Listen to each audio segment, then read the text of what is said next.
Да, се враќаме во студиото. Како што најавивме, тука е универзитетскиот професор Иван Анастасовски, инаку освен универзитетски професор, поранешен пратеник за оние кои не знаат, поранешен и подпредседател на собранието.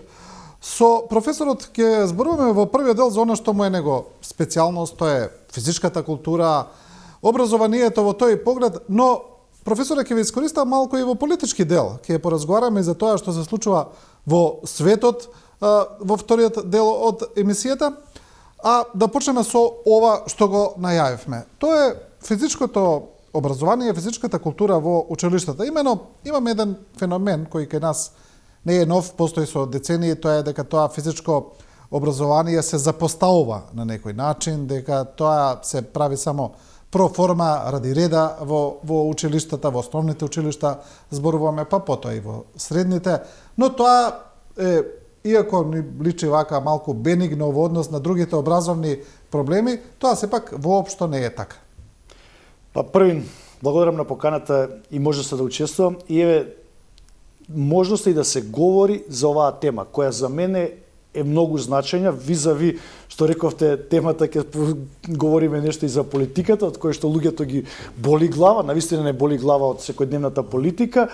Ова е нешто што може да ни ја подобри состојбата генерално нас, на луѓето, здравствена, ментална, физичка, било како.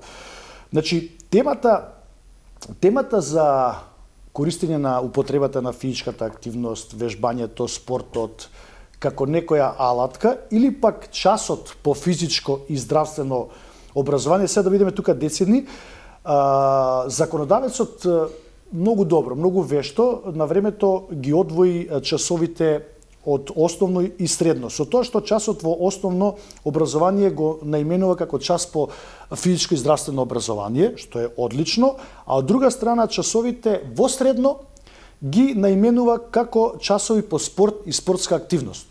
Перфектно. Перфектно направено. Од кој аспект тоа го говорам? Од и во основата, кога вие детето го образувате, нели, од, ајде да кажеме, воспитната компонента предучилишно, оделенската настава, предметните настави, па до средното, вие на почетокот на детето кое е табула раза, бел лист, треба да му врежете се и сешто. Од повеќе аспекти, од повеќе агли, да го образувате. Едно од можностите внатре во образовниот процес е, нели, оние трите условно стручни компоненти на физичко образование, ликовно образование, музичко образование. И сега ќе ги поделам, односно вторите и трета компонента не ми е тука значена, ја говорам за првата компонента наша, во која што, еве, и јас лично како професионалец и нашиот факултетот за физичко образование, спорт и здравје е доста активен, доста учествува и придонесува да се случуваат нон-стоп одредени реформи кои ќе го подобруваат тој систем. Што сакам со ова да кажам?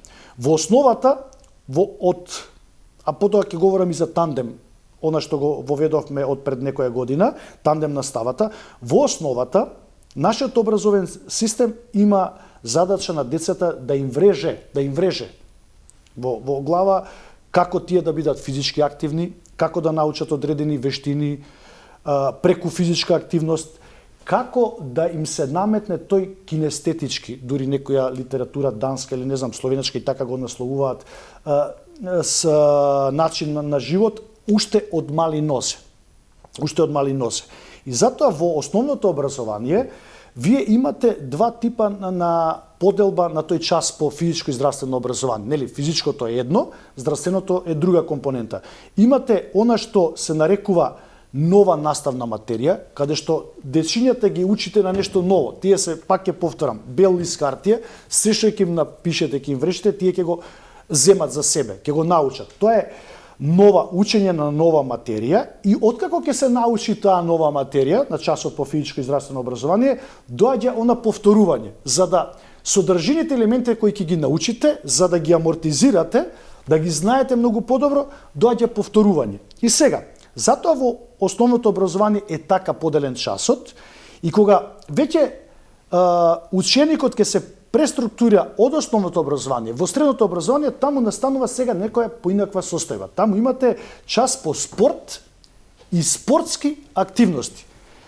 Предпоставка е дека вие во основното образование на часот по физичко и здравствено образование сте ги научиле сите елементи, сите движења и сега кога доаѓате во средна школа, вие само треба да ги повторувате, да ги амортизирате и да ги применувате во спортот. Сакам овде една многу јасна Но тоа е се во теорија.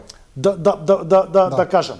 Спортот, она што теоретски јас го истражувам, денешниот професионален спорт е исклучиво бизнис.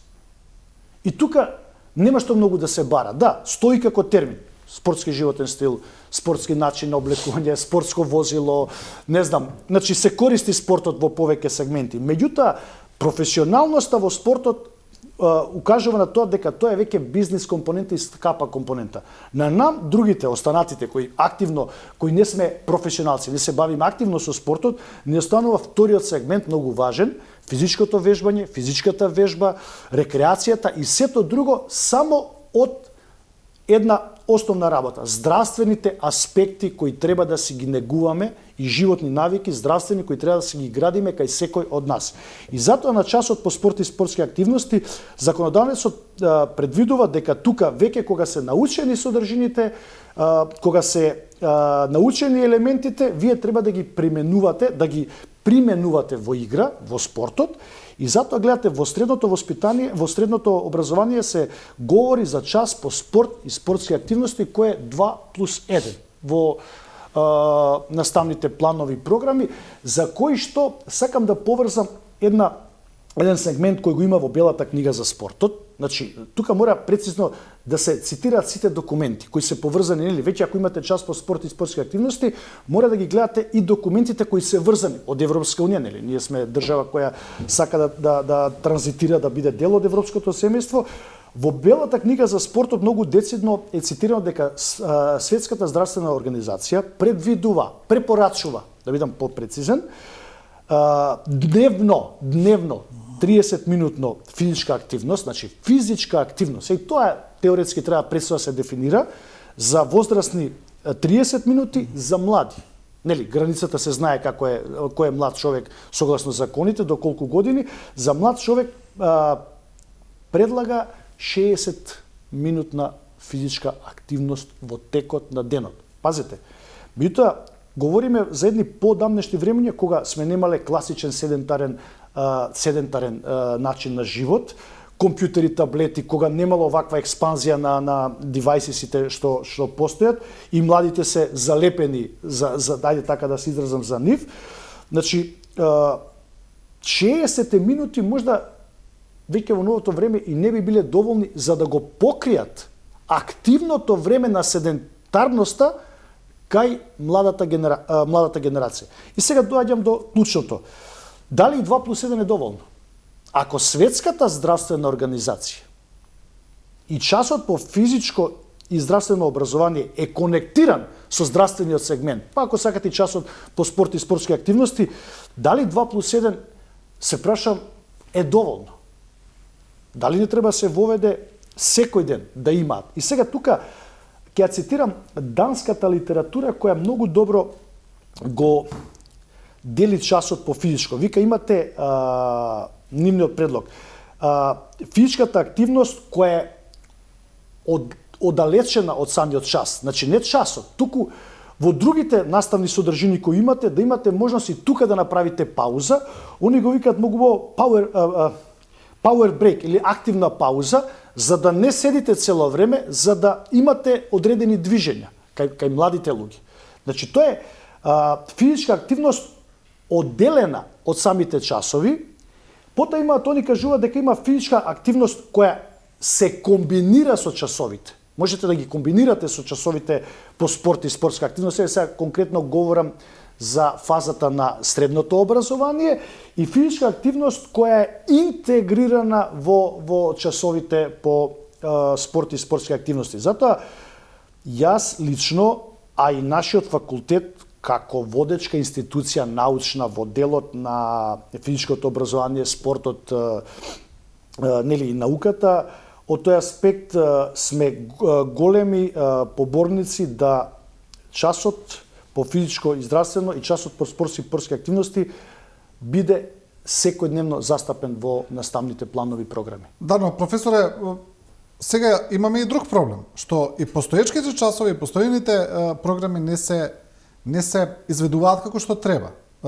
Тоа ми се чини дека е еден проблем кој обстојува долго време, кој што навистина влијае врз здравието на децата, врз физичкото, па и психичкото здравје. Так. Значи, и тие часови кои ги имаме не се спроведуваат според програмата. Вака, вашата констатација е многу... И никој тоа не го забележува или не гледаме дека некој се тревожи околу тоа. Напротив, можеби тоа во јавноста, вака тоа би го составил, можеби во јавноста тоа не е толку присатно. Меѓутоа, ако ја земете активната улога на професорот по физичко и здравствено образование или професорот по спорт и спортски активности во нашиот целокупен образовен систем, ние како водечка институција, Факултет за физичко образование, спорт и здравје, направивме серија на истражувања, анкетирања на нашите колеги кои завршиле факултет и се веќе во наставниот процес. Точно, детектиравме дека многу пати, особено во оделенската настава со години, часот по физичко, во оделенската настава, часот по физичко се заменувал со математика, со некој друг предмет, се занемарувал. Од причини што можда тоа би било терет за профилот, педагошкиот профил како што е учителот, и професорот по физичко е педагошки профил, да се разбереме, нашиот факултет е дел од општествените науки. Меѓутоа, таквите истражувања покажаа дека во нашиот образовен систем, особено во делот на часот по физичко и здравствено образование во основно, мора да се донесат одредени новитети. Ние како факултет учествувавме на многу голем меѓународен Еразмус проект, каде што бевме партнери со Бугарија, Универзитетот во Бугарија и рол модел, главниот носител беше Универзитетот во Љубљана, Словенија.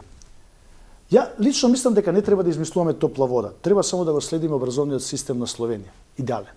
Тие се по ментално размислување, резонирање, филозофирање слични на нас, сме биле некогаш една иста држава и можеби тоа е најдобриот модел кој треба да го следиме. Она што успеавме да го детектираме кај словенците во нивниот образовен систем, тој проблем го надминале со тоа што во оделенската настава на учителот, учителката или како сакате, му додале наставник по физичко и здравствено образование, кој води грижа за изведување на елементите на движењата како еден вид помош на наставник на учителот од најрана фаза. И сега тука кога бевме на обсервација, словенците ни покажа едно нивно сериозно истражување каде што они откако го вовеле тандемот како таков, во период од 10 години имало многу големи придобивки за младите во делот на психофизичкиот развој, она вие што го кажавте, и во делот на гојазноста, на дебелината кај децата.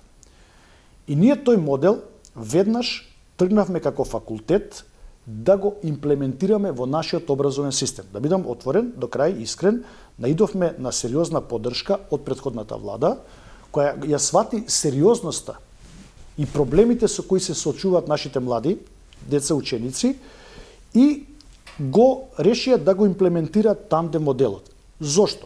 Во прв момент она што вие го кажате во прашањето, да се анулира можноста дека учителот ќе го замени часот по физичко и здравствено со некој друг предмет во една, а во другата критика е многу, народски кажано, многу меѓу нас лебди тоа дека професорот по физичко и здравствено образование или по спорт и спорт само ќе ми ја фрли топката на децата и децата ќе прават што сакаат, нема да им обрне внимание.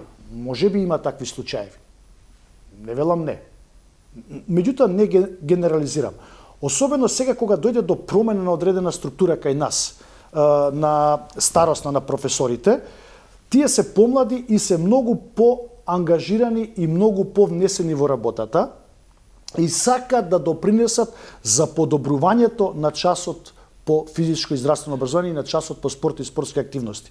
И во тој дел ве уверувам дека ние како факултет, носејќи го реформата во делот на тандем наставата, имаме континуирано, тоа не овозможува државата, континуирано следење на нашите наставници во делот на реализација на самата настава. И сега што ми е тука, сакам една поента да истакнам. Зошто ја се залагам за се това? Знаете, од мали нозе, она што ме посебно фасцинираше во Словенија, тие ги однеса сите првооделенчиња од основни училишта од прво до четврто ги однесоа на Планика да гледаат светски куп со знаменциња на Словенија и преку тоа дури беше и премиерот тогашен и министрот за образование не убедија дека преку тоа не само што ја развиваат желбата и интересот кај дечињата за физичка активност, туку и од друга страна градат кај децата идентитет према припадност на сопствената држава, што посебно, нели, еве сега говориме од тој политички контекст, посебно ме импресионираше. И сега ние тргнавме како факултет многу храбро тоа да пробаме да го имплементираме кај нас. И каде е моментот? Ако вие од мали нозе му врежете на детето желба да биде физички активен, да го сака вежбањето и физичката активност. Не говорам сега за спортување. Спортување пак ќе кажам, тоа е некоја професионална активност. Ние со тоа даваме предност дека еден ден нашата младина, како ќе иде во годините, ќе изгради желба за себе, за сопственото здравје, да рекреира, да биде активна, да биде физички активна. И со тоа, верувајте, ќе го растеретуваме, и тоа е една од компонентите на словенците, тој здравствен систем. Да, тоа е понатамошна придобивка. Знаеш како, ние не можеме сите да бидат инженери во образовниот процес, да бидеме сите професори, да бидеме сите архитекти, да бидеме, не знам, било што, економисти. Меѓутоа, она што можеме преку масовниот образовен систем, да им врежеме преку часот по физичко и здравствено образование на секој поединец во главата дека треба да биде физички активен за себе, за сопственото здравје, физичко сега, нели, во последно време тоа ментално здравје. Апсолутно. Добро, професоре, добро, што се случи тогаш со имплементација на тој проект? Што се имплементираше ли тоа или не? Проектот се имплементираше, државата, значи заедно со нашиот факултет го промени законот, членот, каде што во законот за основно образование додаде дека наставата по физичко и здравствено образование ќе почне да се изведува од прво оделение и се нарекува тандем настава, каде што се додаваат уште 2 часа и на наставничката, на наставникот во оделенска му се додава нашиот профил на кадар, професорот по физичко и здравствено образование, заедно да изведуваат наставата и се остави простор третиот час, ако во моментот школото нема, она што е најголем проблем, инфраструктурата и за спортот и за било што, ако нема инфраструктурални можности, да користи тогаш во третиот сегмент од тандем наставата, школото е обврзано да му обезбеди некој друг тип на настава, физичка активност на децата, и сега тоа го поврзувам со пливањето што беше на базенот во Джавахир, проектот најмасовниот што го правевме со учиме да пливаме со првачиња, се искористи сегментот од законот дека тие имаат обврска третиот час да го прават и во поинаква средина од школската која не може да им го приушти.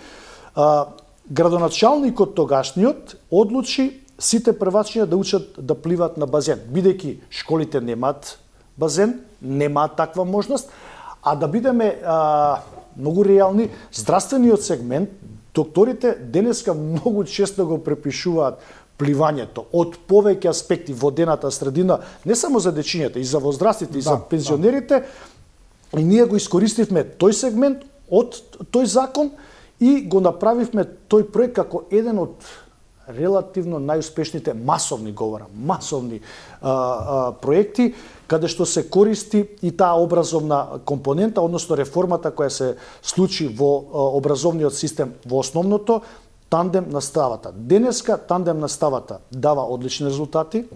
Денеска тандем наставата сериозно се следи како од нашиот факултет, така и од државата, и со надеж дека можеме таа воспитно-образовна компонента во иднина да ја пренесеме на уште пониските генерации, она во предучилишната, каде што доминантно е воспитната компонента, не толку образовната, колку што воспитната, дури и во тој сегмент да ќе се обидеме да наметнеме да имаат одредени елементарни игри, се вика тоа, движечки игри, кои што многу ќе му значат на детето од мали нозе да му всадиме желба за физичка активност и за рекреирање. Тоа ќе му остане до крајот на животот.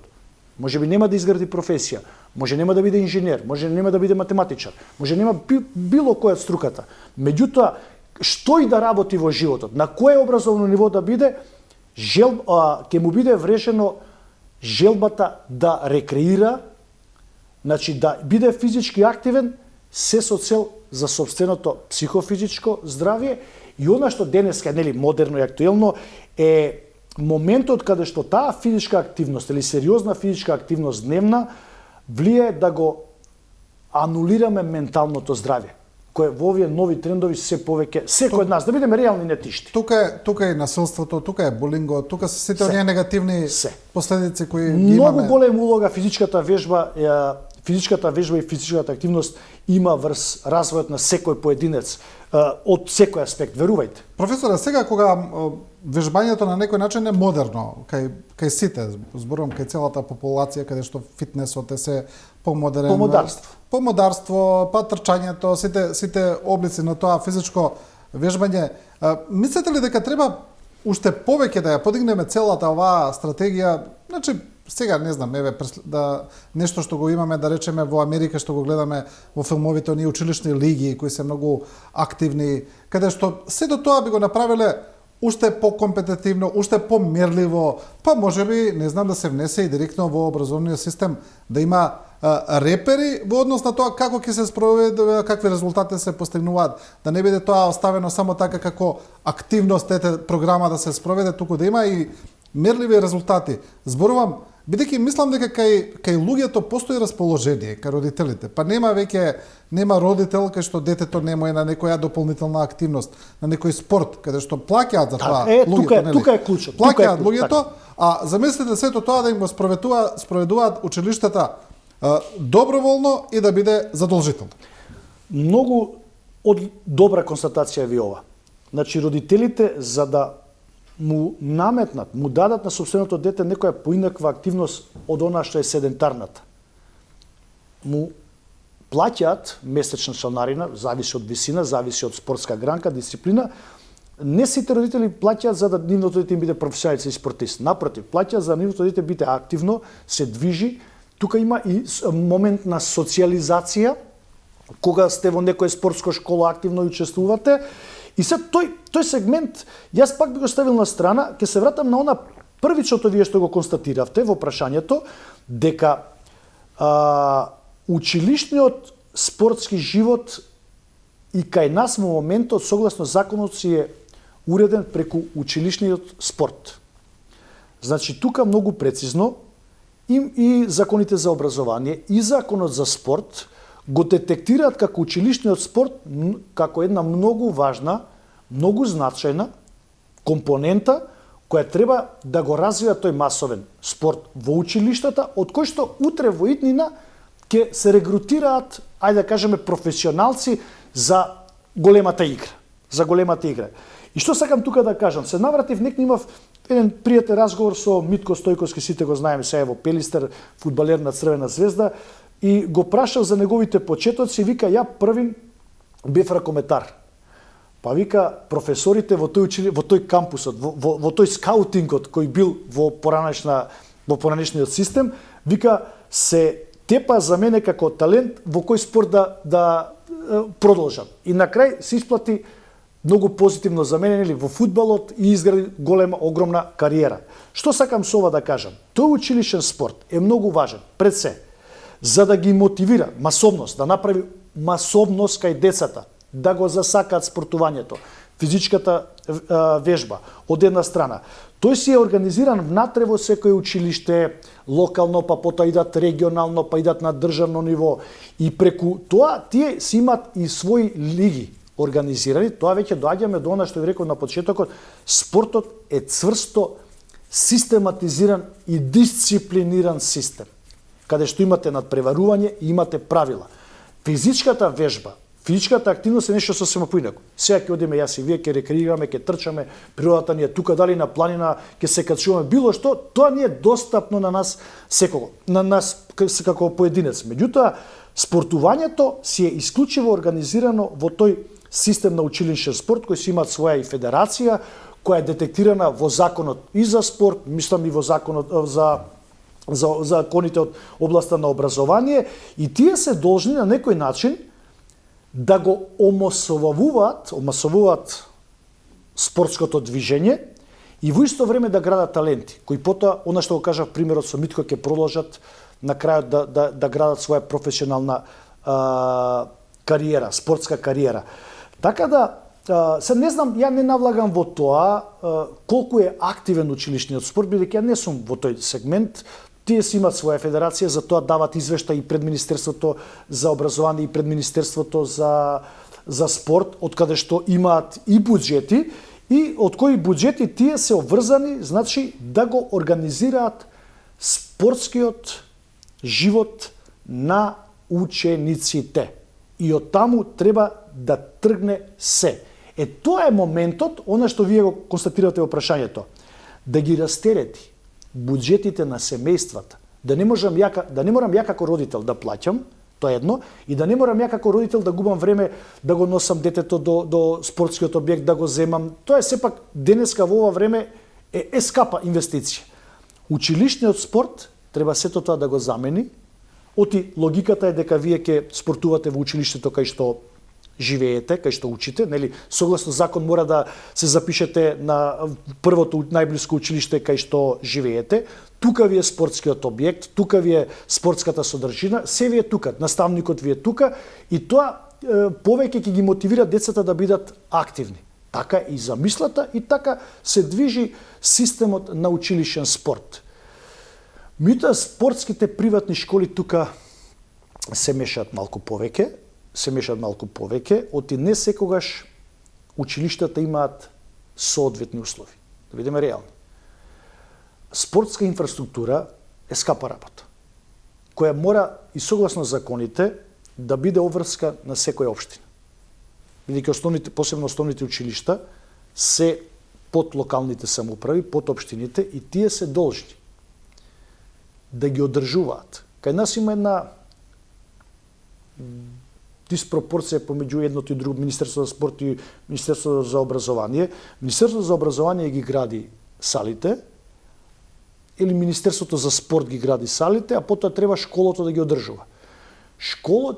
Училиштата не се во таква буџетска кондиција да можат да ги одржуваат. Вие ќе им направите можеби најдобра сала. Ако таа не се одржува, таа ќе руинира.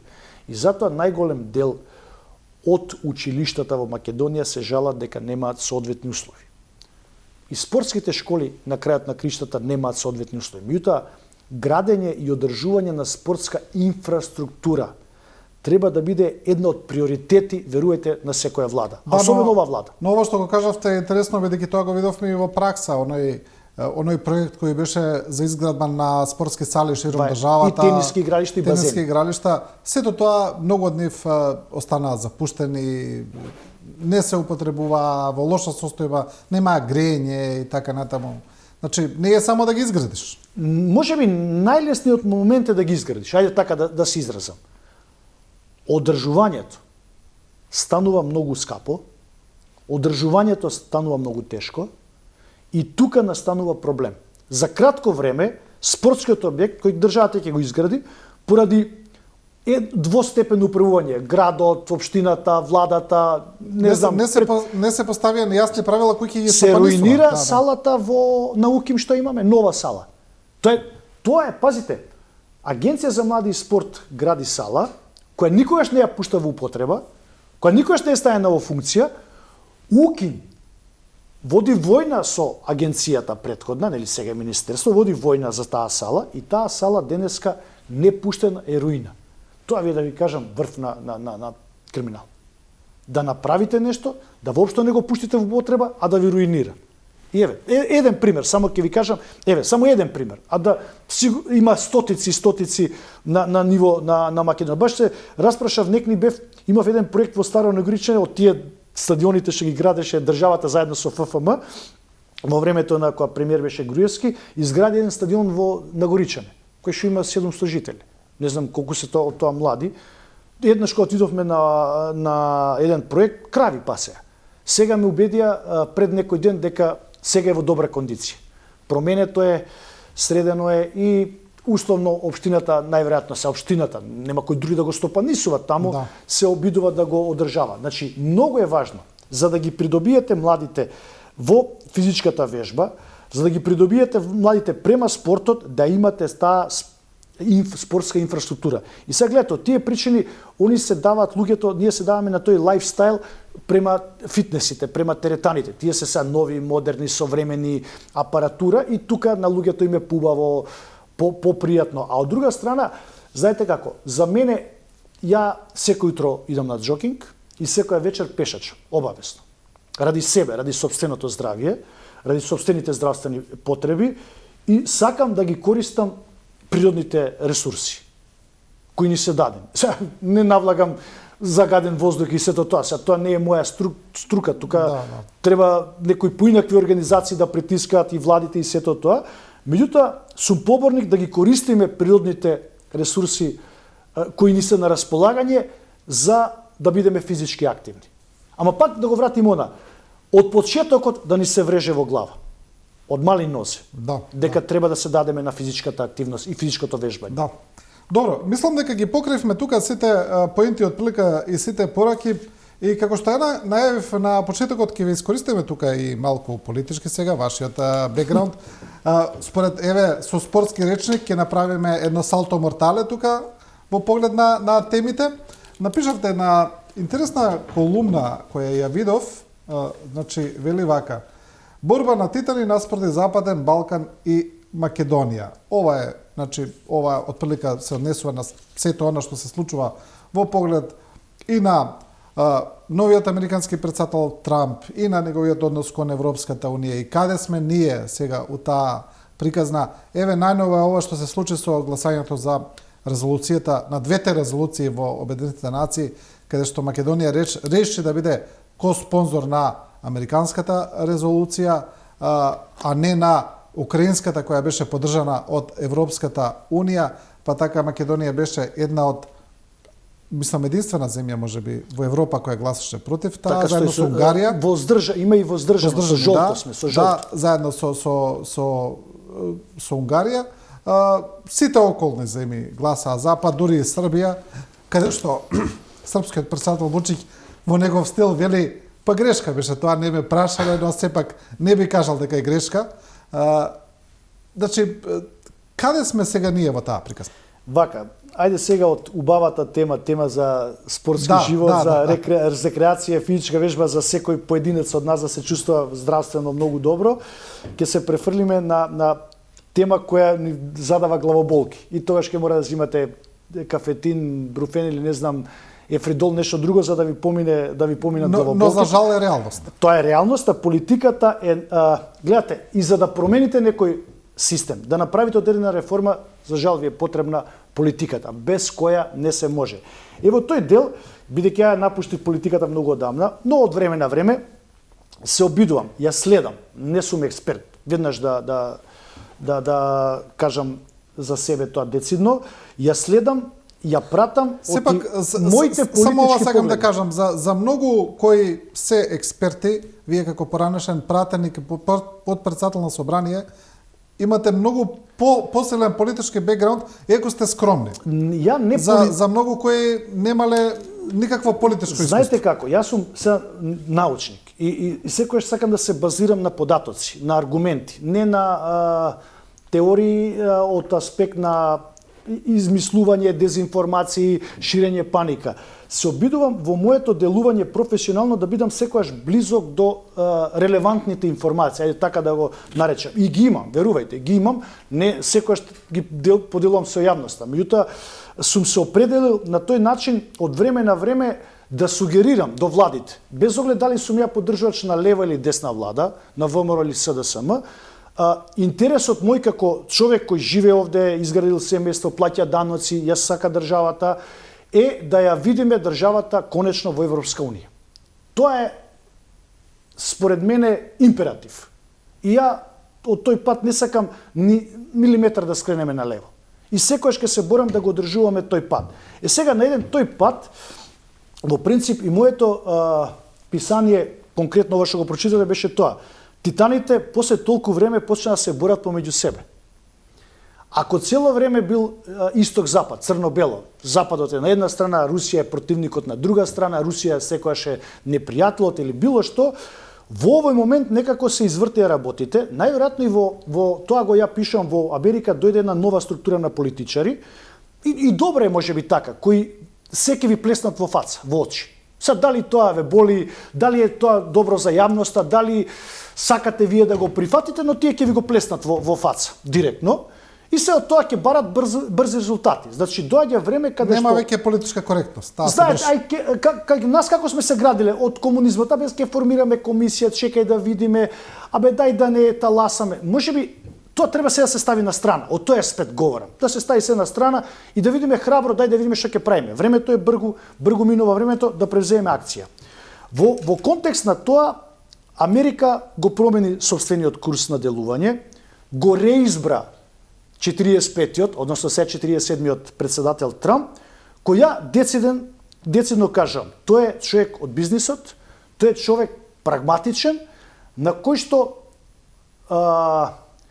капиталот му е основно средство, каде што може сам да се финансира себе, не мора да бара донатори, не мора да бара одредени економски сегменти да го финансираат и на тој начин да гради собствени цврсти своји ставови. Можеби тоа му е и проблем во политиката него.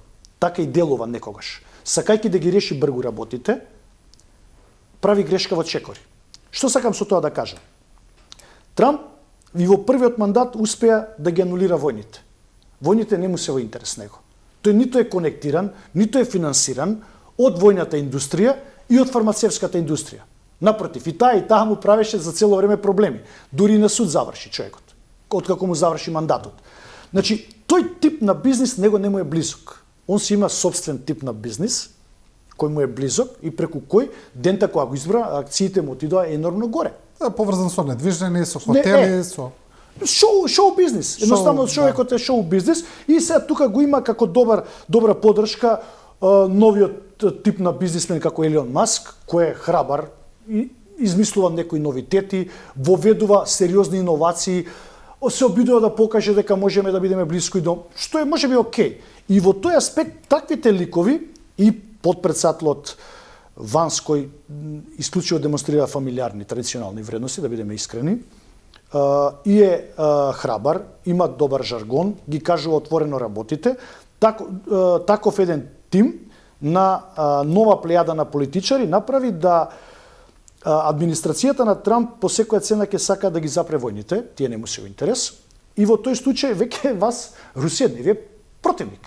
Вие ќе мора да најдете нешто заедничко со Русија, да ги смирите односите, да ги ставите во бокс, во рамка и да видите сега кој ќе биде против. Америка мора да има. Но со некого мора да се тркате, нели? Америка мора секогаш да има. Мора да има, да. Сега мојата интенција е дека противникот во иднина им станува сега сериозен Кина.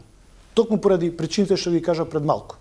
Тој е бизнисмен, каде што неговите економски интереси се сосема поинакви. Но тоа на некој начин е реалноста. Кина навистина има капацитети да биде економски ривал на Америка, додека Русија реално веќе ги нема тие економски капацитети. Русија цело време се базирала на таа нивна КГБ-овска филозофија, војна индустрија, заговори, ресурси, газ, нафта.